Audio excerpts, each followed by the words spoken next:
News को subscribe कीजिए।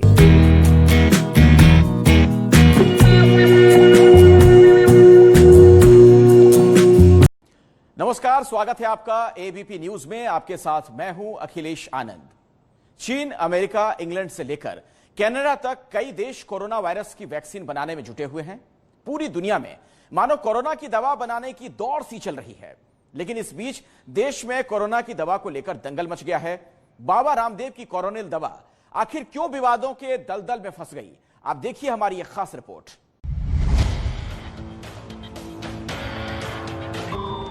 Corona virus का वैक्सीन बनाने के लिए जहां 150 प्रोजेक्ट पर काम चल रहा है, वहीं दुनिया के 5 से ज्यादा देशों में कोरोना वैक्सीन का क्लिनिकल ट्रायल भी चल रहा है।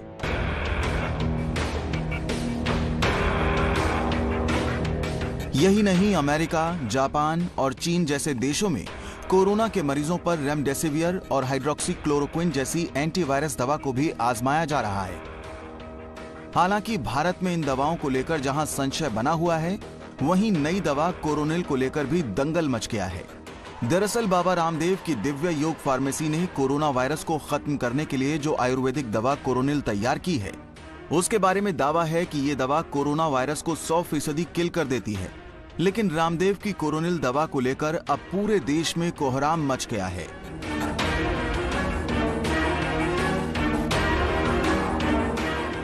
पूरा देश और पूरी दुनिया जूझ रही है इस महामारी से, उसमें आप क्लेम करो कि हमने दवा खोज ली है, तो कोई तो आधार होगा उसका। बिना आधार के इस तरह की मार्केटिंग करना मैं समझता हूँ जायज़ नहीं है इस महामारी के दौर में। ये तो भद्दा मजाक है। जब तक केंद्र शासन की परमिशन नहीं मिलती, इस प्रकार की वो एडवर्टाइजमेंट, गलत एडवर्टाइजमेंट या मिसलीडिंग एडवर्टाइजमेंट वो नहीं कर सकते।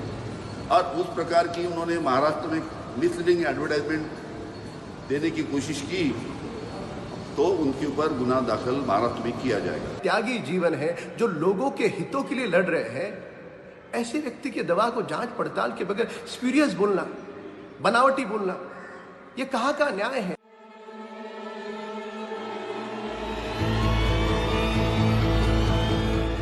जिस चीन से कोरोना वायरस पूरी दुनिया में फैला, वो कोरोना की वैक्सीन बनाने की दौड़ में सबसे आगे है। चीन ने 17 मार्च को कोविड-19 के लिए बनाई गई वैक्सीन का क्लिनिकल ट्रायल यानी इंसानों पर परीक्षण शुरू किया था। वहीं कोरोना के सबसे बड़े शिकार अमेरिका ने कोरोना वैक्सीन बनाने के लिए अरबों डॉलर का मिशन मैनहट्टन लॉन्च कर रखा है।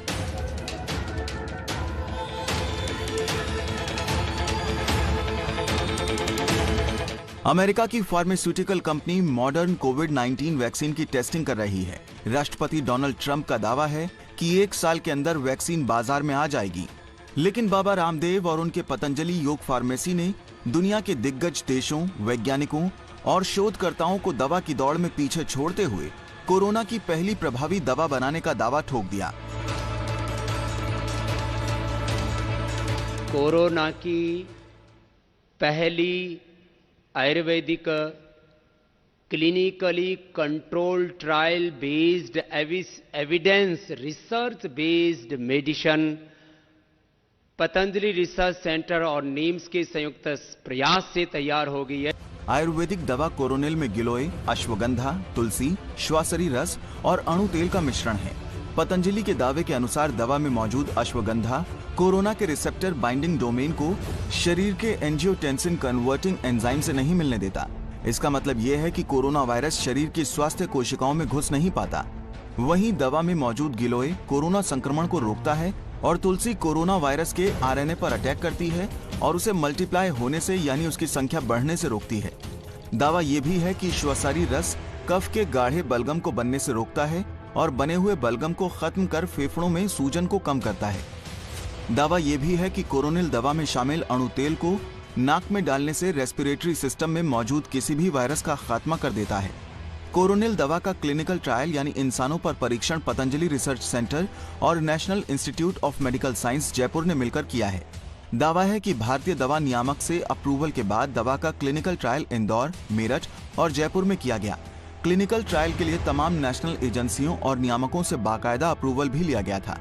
बाबा रामदेव का कहना है कि कोरोनिल और श्वासरी ने ट्रायल में 100% सही नतीजे दिए हैं। कुल 280 मरीजों पर कोरोनिल का ट्रायल किया गया और 7 दिनों में 100% मरीज कोरोना नेगेटिव हो गए। श्वासारी देने से हमारा रेस्पिरेटरी सिस्टम इतना स्ट्रांग हो जाता है कि कोरोना के अटैक से हम अपने आप को प्रोटेक्ट कर पाते हैं, और ये साथ साथ में जो उसके कॉम्प्लिकेशंस हैं, सर्दी, जुकाम, बुखार, उनको एक साथ डील करती है ये श्वासरी। कोरोनिल है, कोरोनिल में गिलोय और तुलसी, अश्वगंधा, ये है जो हमारी इम्यूनिटी को बूस्ट करता है और एक साथ हमारे प्रतिरक्षा तंत्र को कंट्रोल करते हुए मधुमेह को नियंत्रित करने में। और श्वासारी साथ में यह अणु तेल नासिका में डलवाते हैं। आयुष मंत्रालय ने फिलहाल पतंजलि की कोरोनिल दवा के प्रचार प्रसार पर रोक लगा दी है। केंद्र सरकार का कहना है कि इस दवा की वैज्ञानिक जांच नहीं हुई है और इसलिए आयुष मंत्रालय ने दवा के लाइसेंस समेत दवा के इस्तेमाल हुई सामग्री, दवा पर रिसर्च की जगहों, अस्पतालों, प्रोटोकॉल, सैंपल का आकार, institutional ethics committee clearance, clinical trial registration और क्लिनिकल ट्रायल के परिणाम का डेटा भी मांगा है। पतंजलि ने इसका 11 पन्ने का जवाब आयुष मंत्रालय को भेज भी दिया है, लेकिन उत्तराखंड के आयुर्वेदिक विभाग का कहना है कि कोरोनिल दवा के लाइसेंस के लिए जो एप्लीकेशन पतंजलि ने दी थी उसमें कोरोना का कोई जिक्र नहीं किया गया था और इसीलिए उन्हें इम्यूनिटी बूस्टर, खांसी और बुखार के लिए दवा लाइसेंस की मंजूरी दी गई थी। इन्होंने लाइसेंस हमको एक तरह से प्रतिरक्षा क्षमता विकसित करने को लेकर लिया है। इस बाकी क्लिनिकल ट्रायल इन्होंने कहाँ किया, उसमें किसने इनको वो दिया, इस संबंध में तो वही ज्यादा बेहतर इस संबंध में बता सकते हैं। आयुष मंत्रालय ने 21 अप्रैल को जारी नोटिफिकेशन में कोविड-19 पर किए जाने वाले शोध की जरूरतों और तरीकों के बारे में बताया था।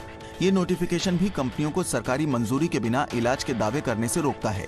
डिजास्टर मैनेजमेंट अथॉरिटी एक्ट 2005 के तहत अगर कोई व्यक्ति गलत दावा करता है तो इसे दंडनीय अपराध माना जाएगा। ऐसे में कैसे और क्यों कोरोनिल का दावा बाबा रामदेव की मुश्किलें बढ़ा सकता है, इसे समझने के लिए ये जानना भी जरूरी है कि आखिर किसी दवा के लिए अप्रूवल कैसे मिलता है और कैसे मिलता है दवा बनाने के लिए लाइसेंस।